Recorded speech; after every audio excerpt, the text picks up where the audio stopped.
And by the way, ito yung ino-note nyo guys. Sobrang importante nito. Dapat hindi kayo employed.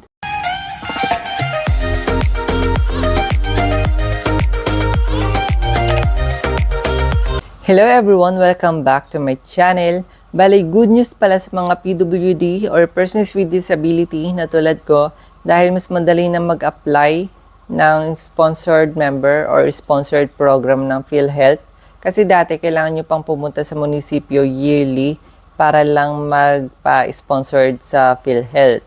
And mas marami rin kasing requirements before, unlike ngayon. And dati, kailangan nyo pa ng interview para sa social case study. Tapos, kailangan nyo pang magpasa ng barangay indigency, ng medical certificate. Ayan, tapos, medyo matagal lang talaga sa interview kasi nga, kailangan indigent kayo or indigent kayo. Ganyan. After okay na lahat ng requirements, bibigyan na kayo ng certification. Tapos, yun naman yung dadalhin nyo sa PhilHealth office. And ngayon kasi, hindi nyo na kailangan pumunta yearly. Kung ano yung validity ng PWD ID nyo, yun na rin yung validity ng MDR or Member Data Record. So, hindi nyo na kailangan pumunta sa PhilHealth para magpa-renew agad-agad. Diba, usually yung PWD ID ngayon, ang validity niya is 5 years. Ganyan. So, medyo matagal bago mag-renew.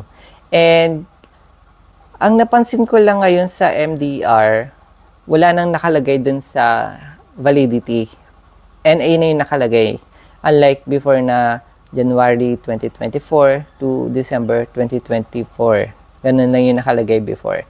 Tapos, dati ang nakalagay sa MDR ko is POS or Point of Service. Ngayon, indirect contributor, tapos dash, persons with disability na yung nakalagay. So, ayun.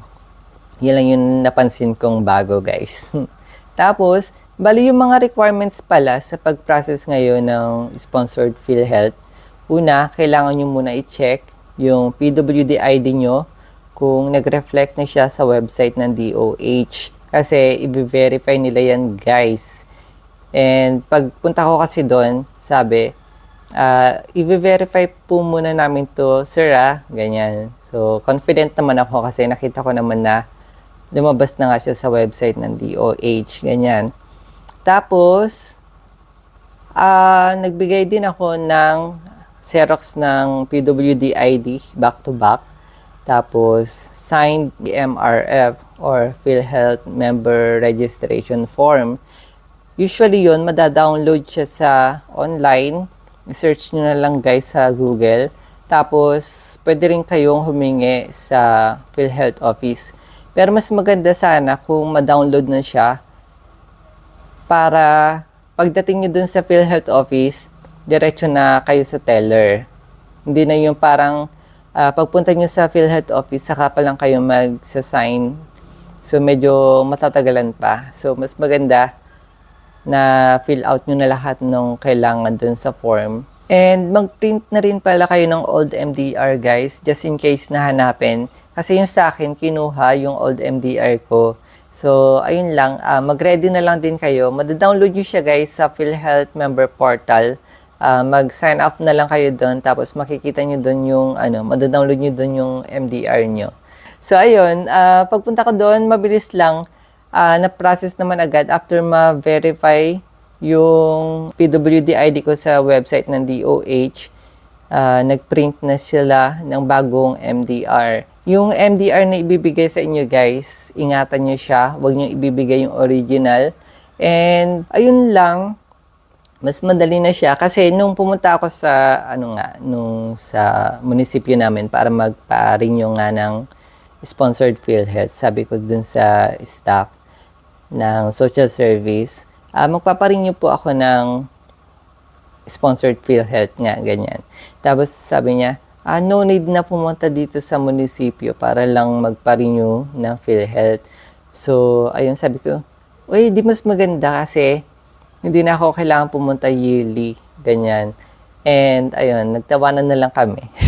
Sobrang laking tulong talaga ng PhilHealth nung na-confine ako sa hospital kasi kailangan yun, isa yun sa requirements guys para wala kaming bayaran sa hospital. Ganyan. And ayun, sobrang thank you sa PhilHealth. And sana marami pa siyang makover na mga sakit soon. Ganun. Kasi sobrang laking tulong din talaga ng PhilHealth at ng malasakit. At lahat. Kasi nung na-confine ako dun sa hospital, lahat yata ng na gamit ko na. Yung ano pa ba? Malasakit, PhilHealth, yung Cancer Assistance Fund, nagamit ko na din. Tapos yung mga guarantee letter, ayun, na gamit ko rin siya. So, sobrang laking tulong din talaga ng PhilHealth at ng mga, ayun, yung mga malasakit, ganyan. So, ayun. And by the way, pag na-process nyo na pala yan, hindi nyo na kailangan magbayad ng contribution. And by the way, ito yung ino-note nyo guys, sobrang importante nito. Dapat hindi kayo employed para lang sa mga voluntary payer. Ganon. So, wala pa daw guidelines para sa mga employed na member na PWD. So, hopefully,